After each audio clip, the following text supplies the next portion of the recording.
안녕하세요. 사연 읽어주는 남예입니다. 오늘도 와주셔서 감사드리며 오늘의 사연 시작하겠습니다. 안녕하세요. 수원에서 작은 곰방을 운영하는 30대 여성입니다.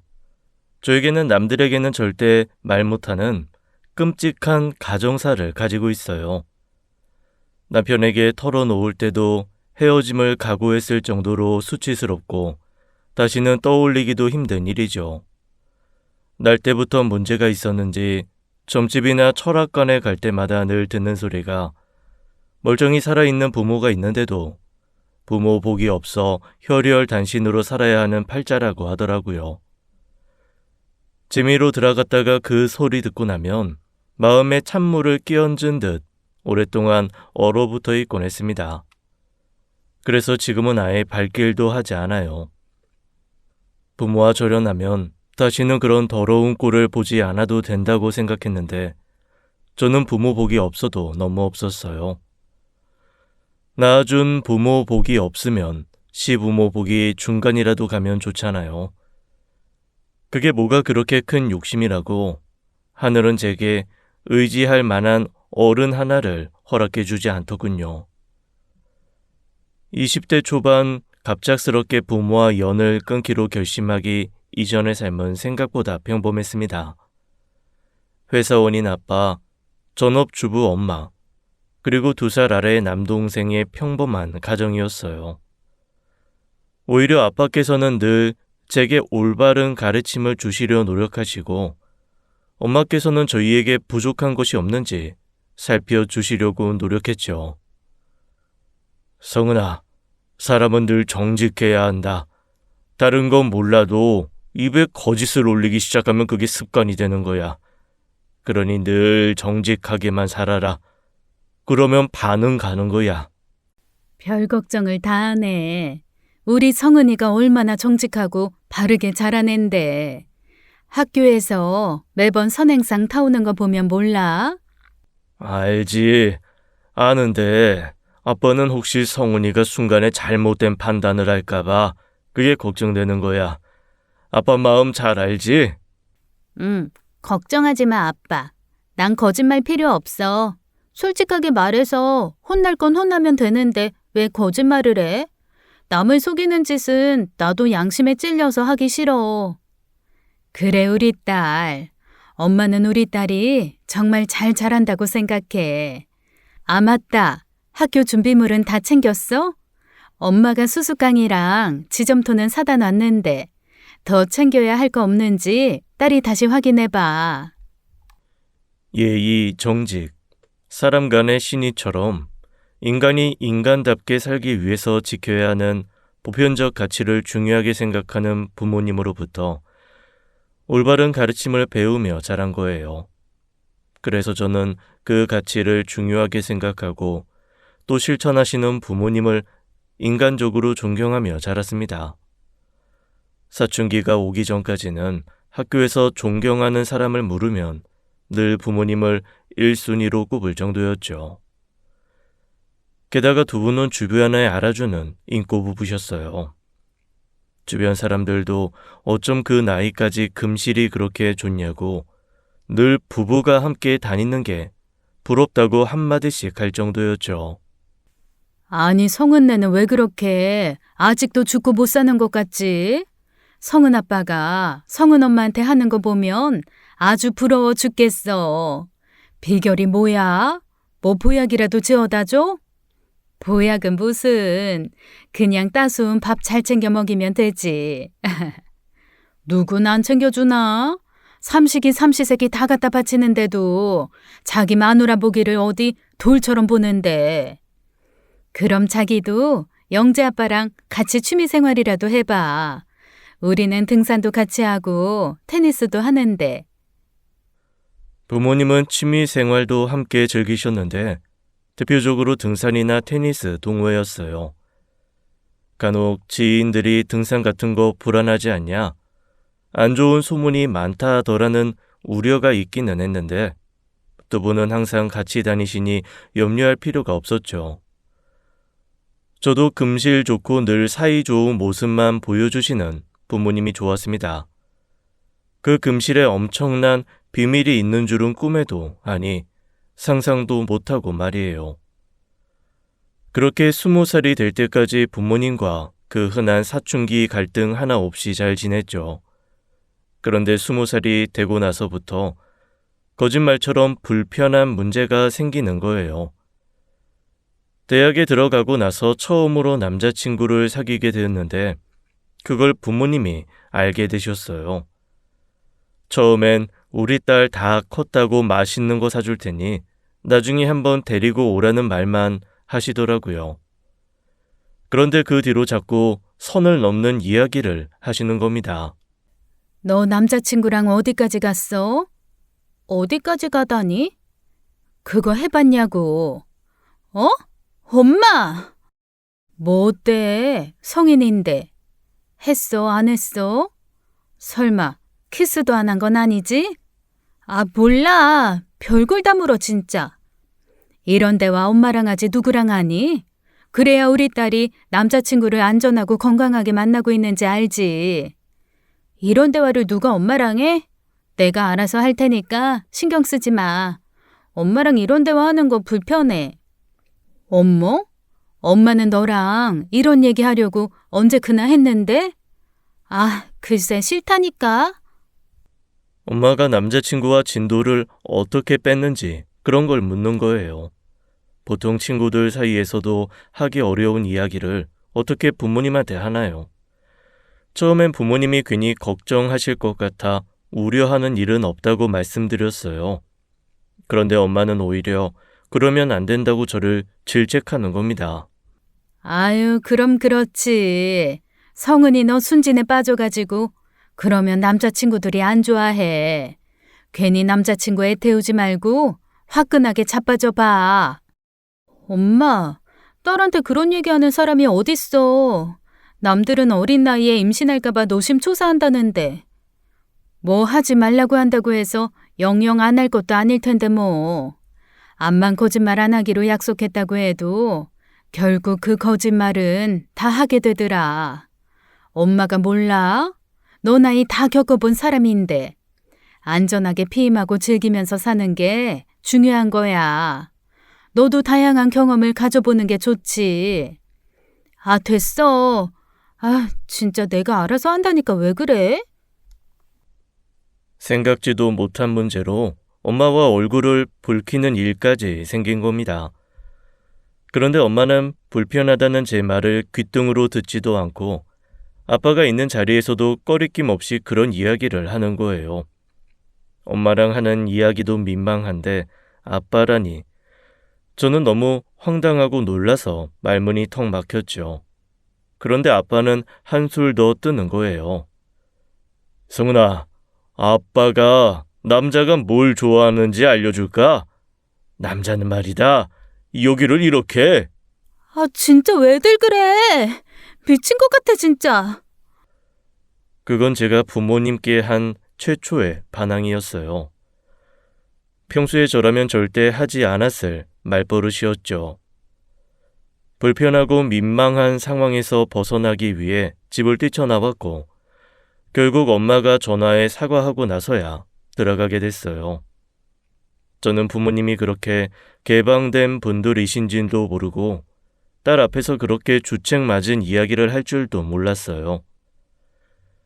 그동안 세상에서 가장 존경하던 부모님은 대체 어딜 가셨나 싶을 정도로 충격이 컸습니다.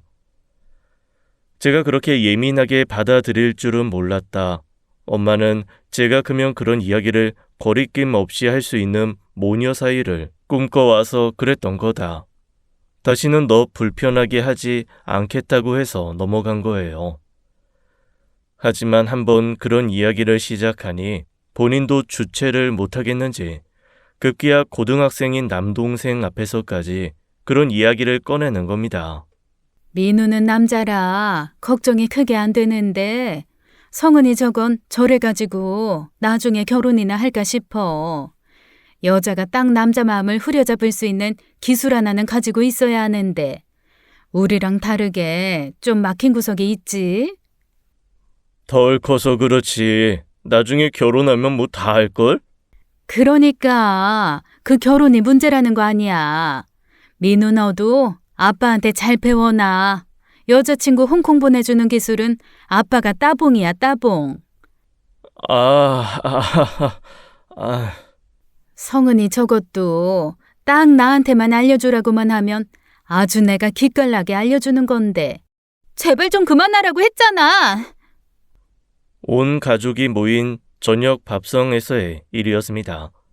저는 그 자리에서 식탁에 있는 반찬 그릇과 밥그릇, 국그릇을 바닥으로 다 밀어버렸어요.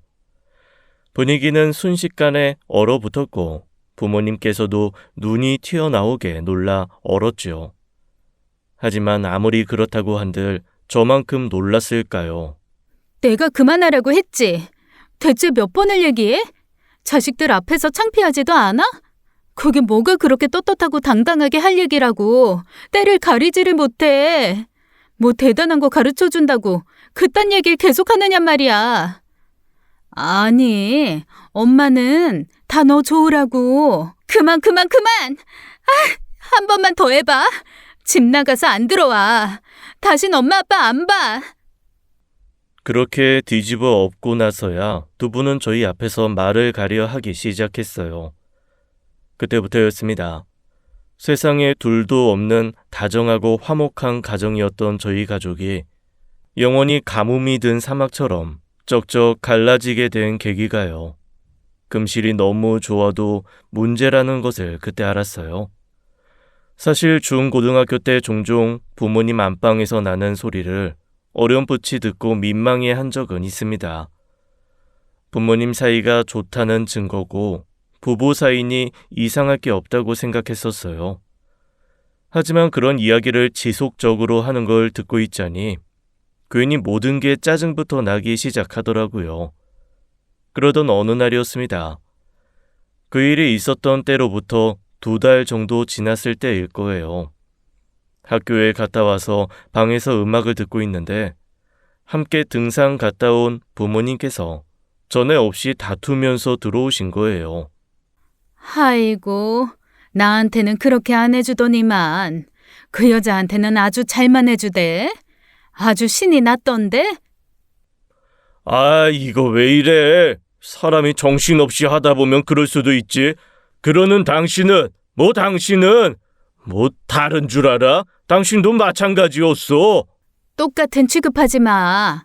아주 혼이 쏙 빠진 사람처럼 나는 안중에도 없었으면서 무슨? 아유, 시끄러워. 조용히 해. 두 분이 그렇게까지 싸운 건 그때가 처음이었어요. 제가 무슨 일인가 싶어 나왔는데도 저는 아랑곳하지 않고 얼굴까지 붉히며 싸우시더라고요. 같이 등산 갔다가 아빠가 다른 여자한테 잘해주는 모습을 보기라도 했나 서로 뭔가 오해가 있었나 싶었습니다. 그때까지만 해도 그저 평범한 부부싸움이겠거니 했었어요.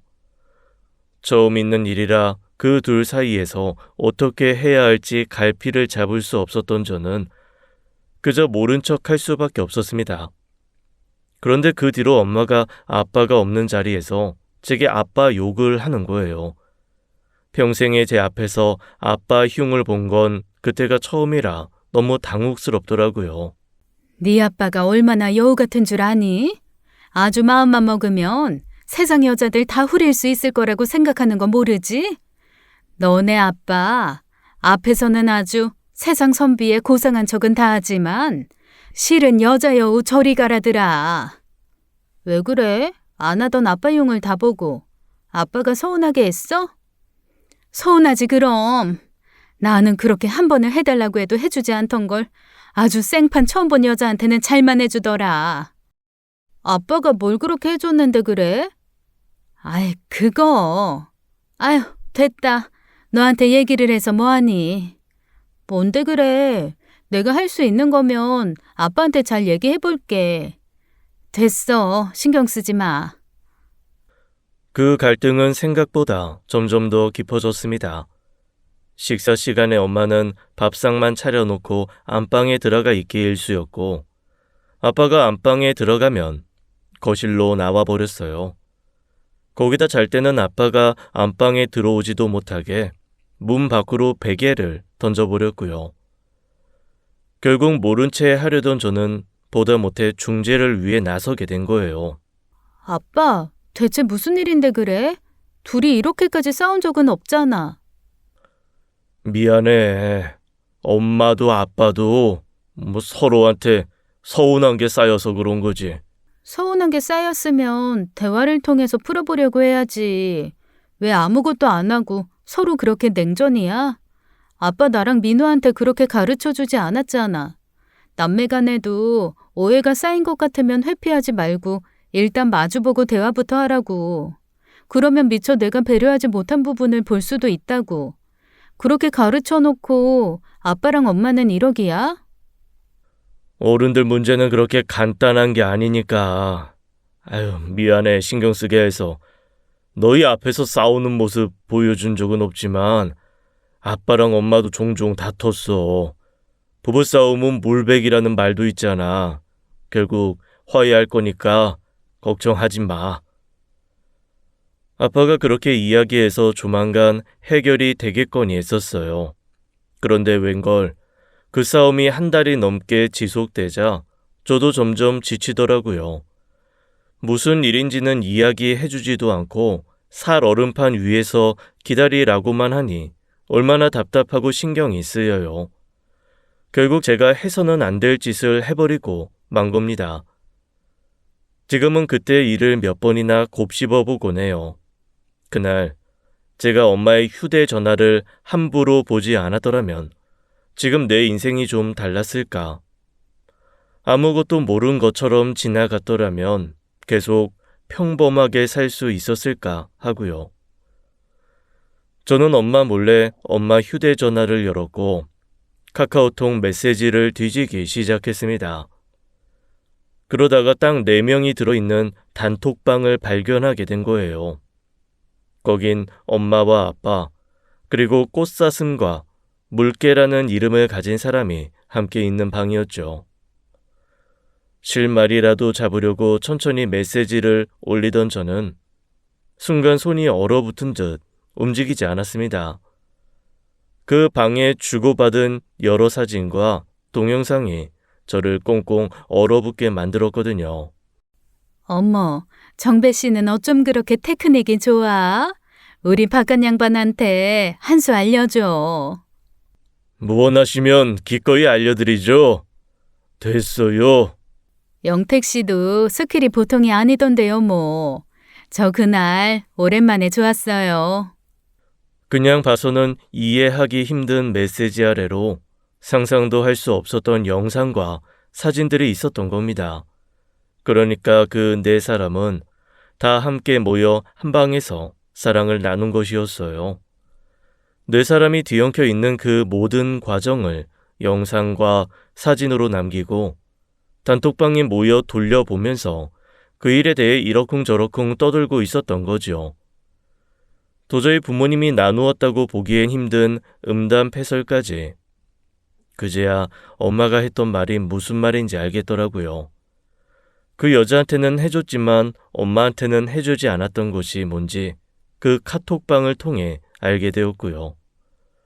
저는 정말 말도 못한 충격에 휩싸였습니다.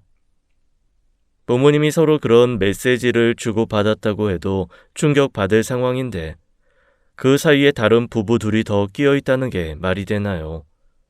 그런 짓을 하는 사람이 덜어 있다더라 말만 들었지 그게 저희 부모님 이야기일 줄은 꿈에도 몰랐습니다.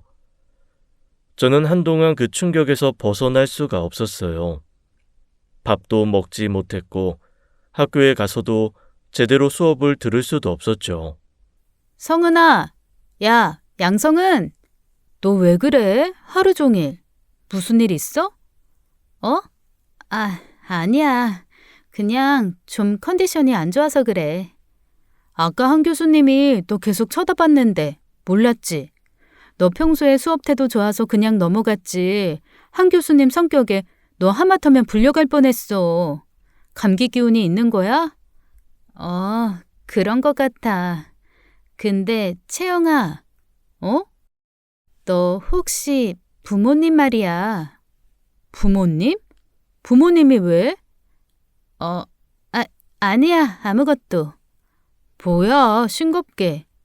미안, 나 먼저 집에 가볼게. 혼자서 끙끙 앓다가 친구에게 고민을 털어놓으려고 했지만 쉽지 않더라고요. 친구한테 뭐라고 물어보겠어요.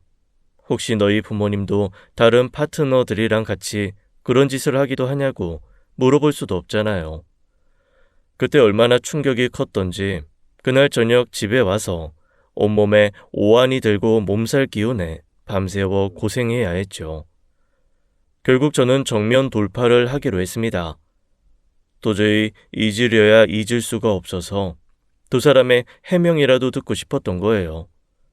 그런데 부모님께서는 뜻밖의 반응을 보이셨죠. 엄마, 미안해. 일단 사과부터 하는 이유는 내가 엄마 핸드폰을 몰래 봤기 때문이야. 엄마랑 아빠 다툼이 생각보다 오래 가는 것 같아서 내가 해결해 볼 수 있는 방법이 있을까 싶어서 그랬어. 엄마 핸드폰? 그래서? 그 메시지들도 다 봤어. 무슨 메시지? 아, 너 설마? 응. 내가 그걸 솔직하게 말하는 이유는 엄마랑 아빠한테 뭔가 해명이라도 듣고 싶어서 그래.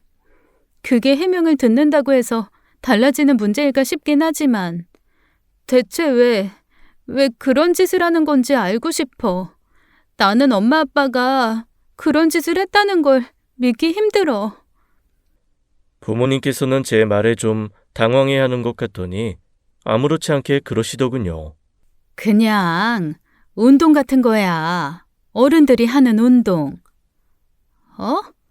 그게 무슨 말도 안 되는 소리야? 운동이라니. 테니스도 꼭 둘이서만 하는 거 아니잖아. 단식이 있으면 복식도 있는 건데 그냥 그렇게 생각하면 되는 일이야. 오히려 문제될 것이 없다는 듯 대수롭지 않게 이야기하는 태도에 저는 할 말을 잃고 말았습니다. 순간 제가 이상한 건가? 다들 알게 모르게 다 그렇게 살고 있는데 내가 꽉 막힌 건가? 그런 생각이 들 정도의 당당함이었어요. 성은아, 네가 이해하기 힘든 세상일지 모르겠지만 우리 나이 때까지 살다 보면 웬만한 일들은 다 무뎌져서 사는 재미가 없어. 그 정도 도파민은 필요하지 않겠니? 그래. 어차피 뜻이 맞는 사람끼리 서로 합의하에 하는 건데 문제될 것도 없고. 너도 나중에 결혼해서 남자 너무 옥죄고 그러면 안 돼. 그런 재미를 즐길 수 있는 기회를 줘야지. 어? 아니, 잠깐만. 뭐가 그렇게 당당해? 이게 이렇게 당당할 일이야? 당당하지 않을 이유는 뭐야? 엄마 아빠만의 스포츠인데. 제가 가진 상식과 부모님이 가진 상식이 너무 달라 대화를 지속할 수가 없었습니다. 그런데 그 뒤로 부쩍 다시 가까워지는 부모님을 보면서 저는 더욱더 혼란스러워질 수밖에 없었어요. 자꾸 그 단톡방에서 봤던 영상과 음담 패설들이 머릿속에서 떠나지 않았고 도저히 일상생활을 할 수 없을 지경에 이르렀죠. 그때는 얼마나 후회했는지 몰라요. 괜히 그걸 봤다. 그냥 묻어둘 걸, 끼어들지 말 걸 하면서요. 부모님께서 등산이나 지인 모임에 간다고 할 때마다 자꾸 그런 쪽으로만 생각이 되니 너무 괴로웠습니다. 그래서 부모님을 앉혀놓고 울면서 부탁을 드렸어요. 그거 지금도 하고 있는 거면 그만하면 안 돼? 아무리 생각해도 그건 아닌 것 같아. 엄마는 당당하다고 하지만 주변 사람들한테 당당하게 얘기할 수 있어? 괜히 선입견이 있는 꽉 막힌 사람들한테 밉보일 이유는 없지. 말할 이유가 뭐가 있겠어. 그 점이 모르는 사람들은 이해도 못할 텐데. 성은아, 엄마가 말했잖아. 이건 엄마 아빠만의 스포츠일 뿐이라고. 서로 이해하는데 뭐가 문제야? 솔직히 이해한 것도 아니잖아. 내가 알게 된 이유가 뭔데? 결국 엄마가 그 관계에 있어서 아빠한테 불만이 생겨서 싸우게 된 거잖아. 누구든 상처받게 되는 관계야. 그런 건 불건전하고 스포츠라고 할 수가 없다고. 상처를 받든 말든 그것도 엄마 문제야. 스포츠 하다 보면 맨날 보람만 느끼고 즐겁기만 해. 너도 적당히 해. 이건 엄마 아빠 사생활이니 네가 거기까지 참견할 바가 아니야. 내가 싫다잖아. 자식이 싫다고 하는데 좀 안 하면 안 돼? 그게 그렇게 중요해? 지독한 쾌락주의자들이나 빠지는 일이라고. 내 부모가 그런 짓 하고 다닌다는 게 정말 창피하단 말이야. 너 진짜 왜 이래? 엄마 아빠가 언제 너 사생활에 관여한 적 있어? 이건 어디까지나 엄마랑 아빠 일이야. 법적으로 문제가 되는 것도 아닌데 왜 네가 난리야? 엄마랑 아빠가 당당하게 누구에게나 그런 말 할 수 있으면 된다니까? 할머니한테 얘기해? 이모한테 얘기해도 돼? 엄마 친구 옥순 이모한테도 해도 되냐고. 너무 힘들어 죽겠어. 자꾸 생각나서 미치겠단 말이야. 여기서 그런 얘기가 왜 나와? 그러게, 누가 엄마 카톡 마음대로 보래? 배운다고 생각하고 보기나 하든가. 영양가 없이 봐놓고 누굴 탓해? 뭐? 엄마, 진짜 그거 진심이야? 신경 쓰지 마. 이건 어디까지나 엄마 아빠의 일. 딱 선 긋자. 계속 그러면 엄마도 화낼 거야. 도저히 부모님과 대화가 통하지 않았고 저는 마음이 서서히 단단하게 식어가는 걸 느꼈습니다. 저는 그 문제를 부모님의 사생활이라며 선을 긋고 예전으로 돌아가는 게 힘들었어요. 결국 부모님 얼굴 보는 게 힘들어 집을 나왔고 모아둔 용돈으로 보증금이 없는 고시원 생활을 시작했죠. 그게 부모님과 절연의 시작이었어요. 한 주, 두 주, 나아가서 한 달, 두 달, 연락하지 않게 되면서 연락이 끊긴 것이죠. 학교에도 찾아온 적이 있는데 친구들에게 휴학했다고 거짓말 해달라고 해서 만나지도 않았습니다. 대체 왜 그렇게 속을 썩이냐고 엄마 아빠가 그렇게 잘못한 일이냐는 메시지에 그 관계를 청산하기 전까지는 연락하지 말아달라고 했었어요. 그리고 다시는 연락이 오지 않았습니다. 그게 제게는 너무나 큰 충격이었고요. 아무리 좋아서 한 행동일지라도 자식이 그렇게까지 이야기하면 얼마든지 양보할 수 있는 일 아닌가요? 그 생활을 계속한다면 부모 자식 간의 연을 끊겠다는 초강수를 뒀는데도 부모님은 그러지 않은 거예요. 쓸데없이 솔직하기도 했고 쓸데없이 자식보다 본인 취미생활이 먼저였던 분들이셨죠. 그건 제가 부모님에 대해 한평생 알고 있던 오해가 산산이 부셔지던 일이었습니다. 누구에게나 모범적이고 귀감이 되는 분들에서 남들에게 들킬까봐 전전긍긍해야 하는 창피한 사람들이 되어버렸죠. 친구들이 명절이나 때때로 본가에 간다고 할 때마다 너무 괴로운 시간을 보내야 했어요. 그럴 때마다 이유 모를 죄책감도 들었고 그렇게 살아야만 하는 제 자신에게 연민도 느껴지더라고요. 성은이 너는 이번에도 집에 안 가? 알바가 있어서. 으이구, 아무리 돈이 좋다지만 가족은 만나가면서 해야지. 부모님이 서운해하지 않으셔? 그러게. 어쩔 수 없지 뭐. 학비 벌려면. 집을 나오게 되면서 학비도 온전히 제 몫이 되었습니다. 다시는 그러지 않겠다. 떳떳한 부모가 되겠다는 연락을 기다렸지만 그 연락은 해가 지나도 오지 않았죠. 그렇게 졸업해 취직에 이르기까지 저는 부모님과 완전히 단절된 삶을 살았습니다. 집을 나온 지 2년이 지난 후에는 번호도 바꿔버렸어요. 어차피 연락이 오지도 않을 텐데 쓸데없는 희망 갖지 말자며 바꾼 것이죠. 때때로 남동생과는 연락하고 지냈습니다. 남동생도 부모님과의 갈등으로 집에서 나왔고 내색은 하지 않지만 저와 다르지 않은 이유 같더라고요. 그 뒤로 취직해 거의 일만 하고 산 것 같아요. 고시원에서 원룸으로 이사하고 원룸에서 전세금을 넣을 때까지 그야말로 앞만 보고 일만 했죠. 처음 투룸 전세 계약을 하게 되고서야 숨을 좀 돌릴 수 있었고요. 그때 때마침 나타난 게 지금의 남편이었어요. 같은 회사 선임으로 제 부족함을 채워주고 가르쳐주는 선생님 같은 사람이었죠. 성은 씨는 일도 착실히 잘하고 성실한 사람이라 좋아. 눈치가 없는 건 아닌 것 같은데 벽이 느껴지는 게 단점이라면 단점이고. 벽이요? 상대가 다가갈 수 있는 허용된 공간이 따로 정해놓은 사람 같아. 너무 성 긋고 대하지 마. 그러다 좋은 사람 다 놓쳐. 처음에 직장 동료들과 적당히 거리감을 두고 지내려고 할 때도 저를 잡아준 사람이 남편이었어요. 하늘 아래 누구보다 믿었던 사람인 부모님께 배신을 당한 이후 사람을 쉽게 믿기 힘들어진 탓도 있었고요. 그렇다고 영영 외톨이처럼 혼자 지낼 수도 없었고 회사 생활도 잘 해보고 싶어서 부단한 노력을 해야 했습니다. 남들과 연애를 시작하면서부터는 그 트라우마가 거의 잊혀지고 있다고 믿었었어요.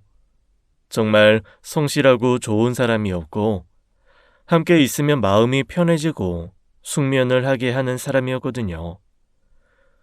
그런데 그런 사람을 만나면서도 아이러니하게도 저는 결혼 생활을 생각해 본 적이 없었습니다. 이별을 생각하고 싶진 않지만 그렇다고 결혼 생활을 상상하고 싶지도 않았어요. 결혼이라는 말을 떠올리면 그때 엄마 단톡방에서 본 난잡하고 추잡한 것들이 머릿속에 뒤엉켜 또 지옥이 만들어졌거든요. 그런데 남편이 생각지도 못하게 프로포즈를 하면서 잠자고 있던 그 트라우마가 폭발하고 만 겁니다. 성훈아, 우리 오래 넘기지 말고 결혼하자. 어? 결혼? 결혼은 아직 생각 없는데. 생각 없다고? 나 벌써 34이야. 나는 네가 슬슬 결혼 생각도 하고 있다고 생각했는데. 아, 미안. 나는 결혼은 생각 없어. 그냥 이대로 연애만 하는 것도 좋은데. 이유가 뭔데? 나는 결혼 상대가 아니라 이거야? 아니야. 경환 씨 문제가 아니라 그냥 결혼이라는 것 자체가 난 별로 하고 싶다는 생각을 해본 적이 없어. 그때 남자친구는 저를 황당하다는 듯 쳐다보았어요. 헤어지자고 해도 할 말이 없었습니다. 결국 저희는 2년 열애 끝에 처음으로 생각할 시간을 갖게 되었죠. 저는 남자친구를 실망시켰다는 죄책감과 트라우마에서 벗어나지 못하는 자기 혐오에 빠져 살이 7kg나 빠졌어요. 오죽했으면 시작을 갖자던 남자친구가 하루가 다르게 야위어가는 저를 보고 놀라 병원에 가보자고 했을 정도였죠. 저는 남자친구를 정말 많이 사랑했었어요. 그깟 트라우마 때문에 남자친구와 헤어지고 싶지도 않았고 서로 시간을 갖기로 하는 동안 그 사람이 제게 얼마나 소중한 사람인지 새삼 깨닫게 되었죠. 결국 저는 뭐 아니면 도라는 심정으로 남자친구와 헤어질 각오를 하고 제 트라우마를 드러냈습니다. 그건 그 일 이후 누구에게도 둘도 없는 어렸을 때 절친에게도 하지 않았던 이야기였죠. 저는 지금 여러분들에게 이야기하는 것처럼 제 어린 시절부터 부모님과 연을 끊게 되기까지의 일련의 과정들을 하나도 숨김없이 이야기했어요. 말하다 보니 어제 일처럼 떠오르는 그 괴로운 감정에 눈물을 흘리느라 몇 번이나 말을 하다 멈추길 반복하면서요. 누구한테도 말하고 싶지 않았어. 특히 경환 씨한테는 더더욱. 근데 나도 여기서 벗어나고 싶어. 내 부모의 그늘에서 벗어나서 행복한 결혼 생활을 하고 싶어. 그런 일이 있었구나. 솔직히 처음엔 네가 이해가 되지 않았었는데 지금은 이해할 수 있을 것 같아. 이해한다는 말이 네가 상처가 될지도 모르지만 나였어도 나라도 쉽게 용서가 안 될 것 같아. 미안해, 경환 씨. 상처 주려고 했던 건 아닌데. 성은아, 네가 왜 사과를 해? 네가 사과할 일 아니야. 근데 성은아, 이 문제는 어떻게든 극복할 수 있는 문제라고 생각해. 나는 너한테 좋은 남편이 될 거라고 약속할 수 있고 그 일이 더는 너에게 상처가 될 수 없도록 내가 노력할게. 그러니까 우리 결혼하자. 나랑 결혼하면 경환 씨 부모님께는 내 부모님 얘기할 수도 없을 거야. 천의 고아처럼 천덕꾸러기 며느리가 되어야 하는데 부모님께서 날 반기시겠어? 그런 건 상관없어. 나는 너만 있으면 되고 부모님도 내 결정 존중해 주셔. 그러니까 그런 건 걱정하지 마. 알았지? 남자친구는 제 흠을 전부 감싸 놔주었어요. 시댁에는 제가 어렸을 때 부모님께서 돌아가셨다고 했고 저는 부모 없이 결혼을 진행했죠. 그래도 결혼 소식은 전달했어야 한다고 생각하시는 분들이 있을지도 모릅니다. 저도 고민하지 않은 건 아니었어요. 하지만 그렇게 오랫동안 남처럼 살다 내가 필요해졌다는 이유로 부모님을 부르고 싶지 않았습니다. 더군다나 남동생이 하는 이야기에 마음을 굳히기도 했고요. 그냥 누나가 생각했던 대로 조용히 시집가. 지금 집에 알릴 타이밍도 아니야. 왜? 무슨 일 있어? 아빠한테 소송 걸렸어. 상간남으로. 여튼 복잡해졌어. 누나도 알잖아. 남동생과 저는 긴 말 하지 않았습니다. 저는 아빠 앞으로 소송이 걸려 있다는 말에 결혼식 소식을 알릴 생각을 완전히 거두었고요. 나중에 알게 된 사실이지만 아빠와 엄마는 다른 부부와 똑같은 짓을 하다가 수틀린 상대쪽 남편에 의해 신고당한 것이었습니다. 똑같은 짓을 해놓고 어느 한쪽이 그렇게 걸고 넘어지면 세상 민망한 싸움이 될 수도 있는 게 그런 관계였죠. 어렸을 때부터 절대 거짓말을 하면 안 된다고 교육받고 자라와서인지 시부모님을 속이고 결혼하는 게 더더욱 마음에 걸렸지만 그게 저한테는 최선이었던 거예요. 시부모님께서는 정말 좋은 분들이셨습니다. 부모복이 시부모 복으로 돌아왔는지 부모님의 빈자리를 채워주시는 시부모님께 무척 감사했어요. 특히 시어머니께서는 어린 시절 어머니를 일찍 여의셨다며 제가 부모 없이 자란 서름을 이해하신다고 했죠. 성은아, 남편 생기면서 엄마 아빠도 생겼다고 생각해. 나는 딸 하나 더 생겼다고 생각할 테니까. 알았지? 감사합니다, 어머니. 말씀만으로도 정말 든든하고 감사해요. 나는 그냥 말만 하는 사람 아니야. 네 시아버지도 무뚝뚝하고 표현이 없어서 그렇지. 속은 은근히 다정하고 세심한 사람이야. 어제는 네 부모님 제사를 우리가 모시는 게 어떻냐고 묻더라. 네? 아니에요. 제가 따로 절에 모시고 있으니 제사는 신경 쓰지 않으셔도 돼요. 그런 걸로 신세 지고 싶지 않아요. 아유, 네가 아직 우리 가족이 되려면 멀긴 멀었나 보다. 부담 없이 기댈 수 있도록 내가 더 잘하마. 거짓으로 결혼한 게 죄책감이 들 만큼 잘해주시니 저는 그 이상으로 더 잘해드려야겠다고 다짐했죠. 시아버지께서는 전형적인 가부장으로 표현이 거의 없으신 분이었습니다. 어머니께 다정한 말을 해주신 건 아니지만 어머님이 하시는 일에는 토달지 않고 존중해 주시더라고요. 어머니께서도 밖에서 일하고 돌아오시는 아버님을 위해 집안을 깨끗이 정돈하시고 따뜻한 밥상을 차려 놓으시고요. 흠잡을 곳이 없는 평범한 가정이었습니다. 너무 다정한 부부가 아니라서 좋았고 완벽해 보이려고 애쓰지 않아 좋았어요. 우리 집도 한때 그랬는데 나 역시 평범한 가족의 일원이었는데 싶어 씁쓸한 마음은 덤처럼 딸려왔지만요. 아유, 우리 성은이 왔어? 얼른 들어와, 얼른. 밖에 많이 춥지? 차 타고 와서 괜찮아요. 지하 주차장에서 바로 올라왔는데요. 아유, 그래도 밖이면 춥지 뭐. 얼른 앉아, 얼른. 여보, 성은이 왔어요. 아이, 엄마, 아들은 안 보여?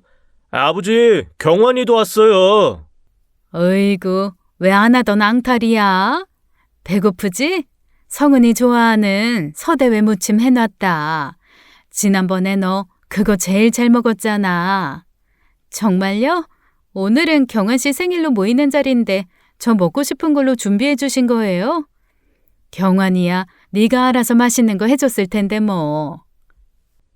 어떻게 알았지? 아니, 낮에 내가 제일 좋아하는 삼겹살 구워줬어요. 진수성찬 받았네. 그럼 오늘 저녁은 성은이 진수성찬이다. 성은이 왔어?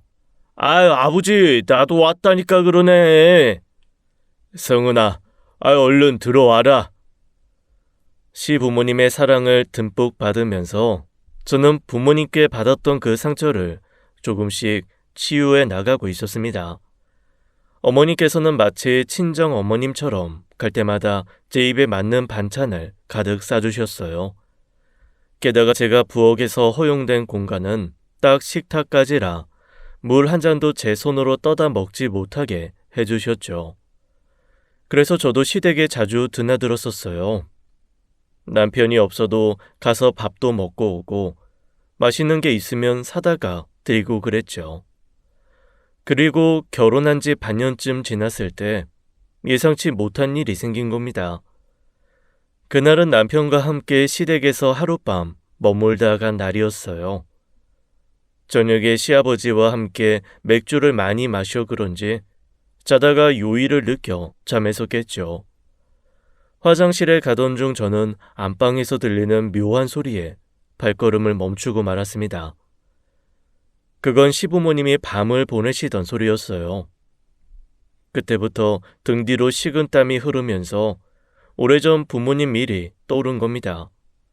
그건 나이가 드셨다고 한들 부부간의 일이었고 너무 자연스러운 일이잖아요. 저도 그걸 이해 못할 나이도 아니었는데 저도 모르게 숨통이 콱 막히고 답답해지는 증상이 생긴 겁니다. 솔직히 말해 너무 거북했어요. 그래도 절대 들키면 안 된다는 생각에 화장실도 못 가고 다시 방으로 들어와 심호흡을 했죠.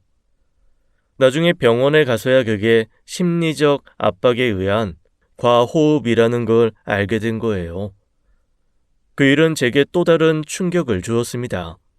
트라우마라는 게 쉽게 극복할 수 있는 게 아니더라고요. 다 잊혀졌다고 생각할 때쯤 불현듯 나타나 사람의 목을 조이니 살 수가 없겠다 싶은 거예요. 게다가 더 큰 문제는 나중에 이 문제가 남편을 보고도 나타날 수 있다는 것이었습니다. 그 일 때문에 중년 부부의 부부 생활에 거부감이 생겼다 싶어 부랴부랴 그제야 정신과 치료를 받게 된 것이죠. 처음엔 남편에게 그 사실을 숨기고 있었는데 약봉지를 들키는 바람에 남편도 알게 되고 말았어요. 성훈아, 이게 뭐야? 아니, 너 정신과 약 먹고 있었어? 아, 미안해. 말하려고 했는데 타이밍을 못 잡았어. 지난주부터 처음 가기 시작했어. 상담 위주로 하고 있고 이건 그냥 안정제야. 한 번씩 과호흡이 오고 진정하기 힘들어서. 왜? 부모님 일 때문에 그래? 그게 실은 지난번에 어머님 아버님 댁에 갔을 때 새벽에 화장실 가다가 두 분 어? 아니, 우리 엄마 아빠가 왜? 그게 말이야. 그게 뭐라고? 두 분이 부부 관계 하는 소리를 듣고 말았다. 그 이야기하는 게 너무 힘들더라고요. 다시 목구멍이 탁 막히는 것 같은 게 제가 쩔쩔매며 말을 못하니 남편이 눈치껏 이해했죠. 그게 왜? 모르겠어. 그때 갑자기 엄마 아빠 일도 떠오르고 해서 그때부터 증상이 좀 심해져서 아무래도 문제가 크다 싶어서 병원에 가게 된 거야. 우리 엄마 아빠 때문에? 아니, 어머님, 아버님 때문이라기보단 그게 그거지 뭐야. 그래도 그렇게 생각하는 건 좀 너무했다. 우리 부모님은 그냥 정말로 평범한 부부 생활을 한 것뿐인데. 알지. 나도 아는데 그게 마음처럼 안 되니까. 그래서 그래. 남편이 더는 이야기하지 않았지만 표정을 보니 좀 실망한 것 같더라고요. 괜히 저희 부모님과 시부모님을 같은 선상에 놓고 있다는 것으로 생각하는 것 같아 마음이 좋지 않았죠. 하지만 고맙게도 유일하게 제 사정을 잘 알고 있는 사람이니만큼 절 이해하려고 노력하더라고요. 같이 병원에도 가주고 함께 상담도 받아보면서 제가 어떻게 하면 그 지긋지긋한 부모의 문제에서 벗어날 수 있을지 함께 고민해 주었어요. 그러던 어느 날이었습니다. 시어머니께 연락이 온 거예요. 성은아, 너 이번 주 토요일에 시간 되니? 이번 주 토요일이요? 괜찮아요. 무슨 일 있으세요? 아니, 다름이 아니라 내 오랜 지인이 있는데 그 지인이 이번 주말에 우리 집에 놀러 오기로 했거든. 와서 하룻밤 자고 간다고 하는데 오랜만에 보는 만큼 제대로 대접 좀 해주고 싶어서. 성은이 네가 또 음식 손맛이 좋잖니. 전에 생태탕 그거 기가 막히게 맛있던데. 그 지인이 또 생태탕을 좋아한다고 하니 너 생각이 났지 뭐야? 아, 그러세요? 그러면 제가 토요일에 가서 해드릴게요. 정말? 괜찮겠어? 아유, 그래주면 나는 너무 고맙지. 너 고생 안 시키려고 했는데 괜히 너 불러다 고생시키는 것 같아서 마음이 좀 그래. 아니에요. 어머님 귀한 손님 대접하시는 건데 제가 도움이 되면 좋죠. 갑작스럽게 오래전 알고 지냈던 지인이 오신다는 소식에 주말에 가게 된 거예요. 저희 집에 오셨을 때 생태탕을 대접해 드린 적이 있는데 그걸 무척 잘 드셨거든요. 어른들 입맛에 맞았나 보다 싶어 더 잘 대접해 드리려고 생태탕 재료에 밑반찬도 더 만들어 갔습니다. 갔더니 어머님께서는 손님이 오시기 전까지 아주 싱글벙글이시더라고요. 그렇게 좋으세요? 어떤 분이시길래 그렇게 기다리세요? 아니, 뭐 오래 알고 지내던 사람들은 아니고 한 10년 전쯤인가 아주 잠깐 알고 지내던 사람들이거든. 근데 우리가 좀 잘 맞았다 보니까 한 번씩 생각났는데 엊그제 갑자기 연락이 왔지 뭐야. 우리 지역에 오는데 하룻밤 신세 질 수 있겠냐고 말이야. 그래요? 10년 전이면 되게 어색할 것 같은데.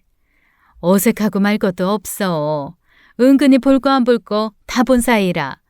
어머, 왔나 보다. 초인종이 울리자마자 어머니께서는 불이 나게 달려가 맞이하셨어요. 어린아이처럼 좋아하는 모습을 보면서 괜히 저도 기분이 좋았습니다. 그 손님의 정체를 마주하기 전까지 말이에요. 아유, 오랜만이에요, 미영 씨. 그러니까 이게 대체 얼마만이에요? 연락을 끊어버려서 난 또 우리 보기 싫은가 했지. 이것저것 사정이 있었어요. 뭘 좋아하실지 몰라서 과일 좀 사왔는데. 뭘 이런 걸 다 사왔어요. 모처럼 와서 잘 놀다 가면 그만인걸. 얘 성은아, 인사해라. 우리 지인. 네? 아, 안녕. 저는 돌아서서 인사를 하려다가 얼어붙고 말았습니다. 어머님의 지인이라고 했던 그 사람들이 바로 저희 부모님이었던 거예요. 얼마나 놀랐는지 숨을 쉬는 것도 잊어버릴 정도였죠. 어? 왜 그래? 네? 아, 아무것도 아니에요. 안녕하세요. 저는 겨우 시선을 회피하며 인사를 마무리했고 저희 부모님도 저를 보고 크게 놀라시다가 일단 절 모른 척 하더라고요. 우리 며느리가 생태탕을 또 기가 막히게 잘 끓이거든요. 아, 그래요? 그새 아드님 결혼을 시키셨나 보네. 예, 작년에 갔어요. 새색시지 뭐. 어머님의 말에 엄마와 아빠가 저를 힐끔 보더라고요. 설마 결혼까지 말없이 할 줄은 몰랐는지 내심 저를 원망하는 듯한 표정이었습니다. 저는 애써 그 시선을 무시하고 음식 준비를 하는 척했지만 머리부터 발끝까지 안 떨리는 곳이 없었어요. 당장이라도 주저앉고 싶은 거 내색하지 않으려고 얼마나 애썼는지 모릅니다. 급하게 식사를 차려드리고서는 일이 있다고 도망치듯 나와야 했어요. 성은아, 밥은 먹고 가야지. 아니에요, 어머니. 저 일이 있어서 먼저 가볼게요. 그래요. 잘 가요. 네, 그럼. 저는 급하게 머리를 숙이고 나왔습니다. 나오자마자 엘리베이터를 기다릴 새도 없이 바로 비상구 계단으로 들어와 주저앉았죠. 다시 호흡이 가파오기 시작했고 급하게 비상용으로 들고 다니던 안정제를 먹을 수밖에 없었습니다. 그렇게 한 30분을 계단에 축 늘어진 채 앉아 있었을 거예요. 정신을 차리고 나니 대체 이게 무슨 일인가 싶더라고요. 부모님은 눈치상 저와의 관계를 이야기할 것 같진 않았습니다. 하지만 그렇다고 안심할 수는 없었어요. 이미 알게 된 이상 자주 만날 일이 생길지도 모르고요. 그럴 때마다 더 큰 거짓말을 해야 할 것 같아 마음이 너무 불편하더라고요. 겨우 몸을 일으켜 집으로 가야겠다고 생각하던 그때였어요. 문득 어떻게 시부모님과 저희 부모님이 아시게 된 건가 하는 원론적인 의문이 들더라고요. 일단 사는 지역이 완전히 달랐고 저희 시부모님은 이사한 적도 없어 그곳은 남편의 고향이었습니다. 저희 부모님도 나고 자란 고향을 떠난 적이 없었고요. 그렇다면 결론은 하나뿐이었는데 바로 저희 부모님과 모임을 통해 만났을지도 모른다는 것이었어요. 등산 모임으로 전국 방방곡곡의 산을 다녔으니 그때 알게 된 인연일 수도 있었죠. 그런데 어머님이 하시던 말씀이 자꾸 목에 걸린 가시처럼 신경이 쓰이는 거예요. 은근히 볼 거 안 볼 거 다 본 사이 라는 말이 묘하게 걸리더라고요. 일단은 지끈거리며 두통이 시작된 몸을 간신히 이끌고 집으로 갔습니다. 두통약까지 먹고 한숨 자려는데 머릿속이 터져버릴 것 같더라고요. 그렇게 안 좋아? 갑자기 왜 그래? 엄마 집에 갔다가 무슨 일 있었어? 아니야, 그냥 좀 컨디션이 안 좋아서 그래. 왜 그러는 건데? 내가 너 몰라? 괜히 그러는 거 아니잖아.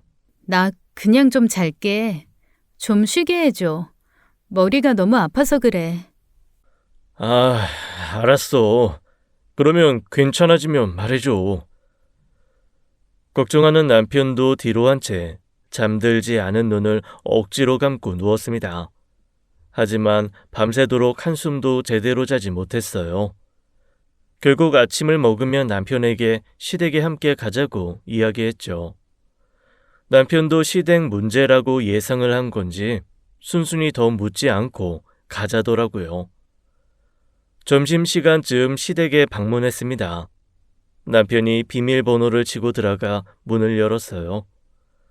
저 혼자 갈 때는 초인종을 누르는데 남편의 오랜 습관이었죠. 그런데 아버님도 어머님도 안 보이시더라고요. 방에 계시나 싶어 가보니 안방에서 통화 중인 어머님 목소리가 들렸죠. 너무 빨리 가서 아쉬워 죽겠어요. 좀 이따 가면 좋을 텐데. 그래도 오랜만이라 그런지 너무 즐거운 시간이었어요. 10년이면 강산도 변한다지만 정배 씨는 여전하던데요? 아는 체 하려던 저는 문득 발걸음을 멈추고 말았어요. 남편이 무슨 일인가 싶어 다가오려는데 제가 손을 뻗어 저지했지요. 나는 그때 그 맛을 잊지 못해서 우리 경환 아빠한테 몇 번을 얘기했거든요. 우리가 찾아가던지 하자. 아니면 다른 사람들이라도 좀 알아보자. 그때 경환 아빠가 안 된다는 거야. 그래서 내가 얼마나 아쉬웠는데. 근데 그 사람도 알았던 거지.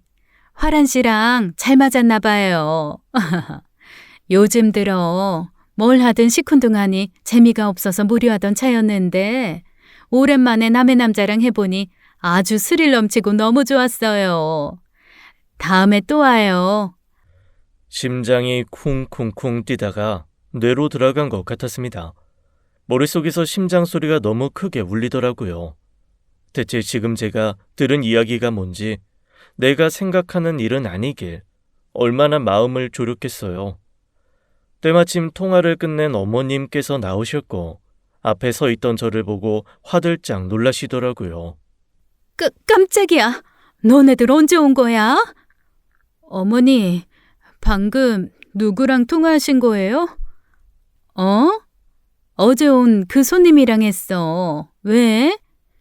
그럼 그 사람들이랑 어젯밤에 뭐 하신 거예요? 시몬은 그것만큼은 대답하기 어렵다는 듯 저와 남편의 눈치를 살폈습니다. 제가 어디까지 들었나, 자기가 무슨 말을 했었나 곱씹어 보려고 하는 것 같았어요. 하지만 이미 더 들을 필요도 없이 정황상 모든 게 다 맞아떨어지고 있었죠. 저희 부모님이 몇 명과 만나 그 짓을 한지 모르겠지만 10년 전이라면 제가 그 일을 처음 알고 나온 시기와도 같았습니다. 어쩌면 제가 기억 속에서 완전히 잊어버리려 했던 그날의 네 사람이 저희 부모님과 시부모님이라고 생각하니 순간 현기증이 나더라고요. 성은아, 괜찮아? 왜 그래? 왜 그러는 거야? 나가자.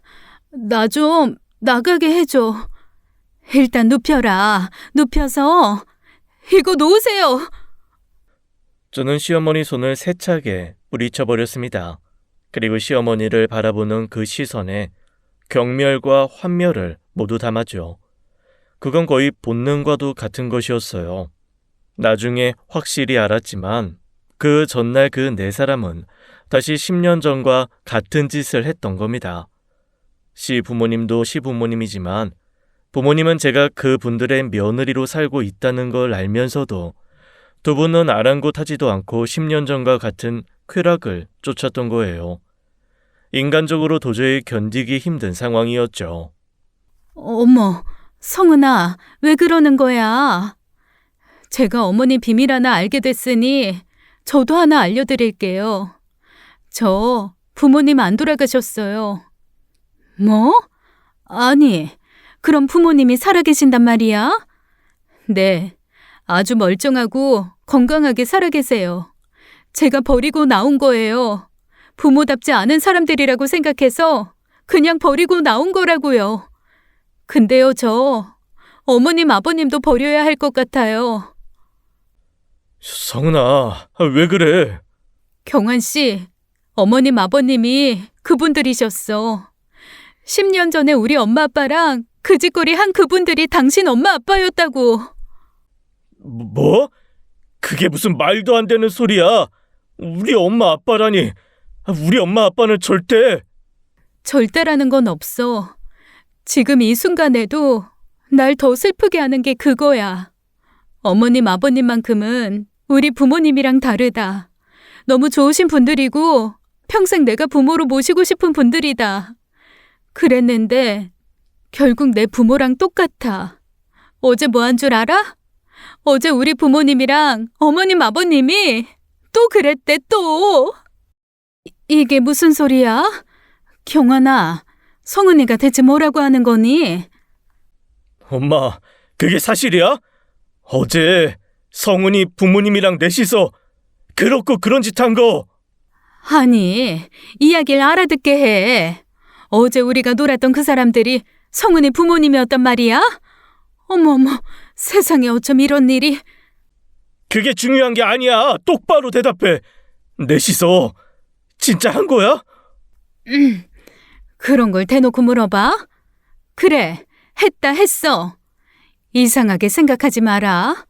나 혼자 한 것도 아니고 네 아버지도 같이 한 거고 그 사람들도 다 합의하에 서로가 원해서 한 건데 뭐가 문제니? 그건 일종의 놀이야. 우리끼리 하는 놀이. 저는 남편의 얼굴에서 제 과거의 모습을 보았습니다. 아마 분명 저도 저런 표정이었겠구나 싶은 그런 표정이요. 그런 건 원래 끼리끼리나 하는 것인가 봐요.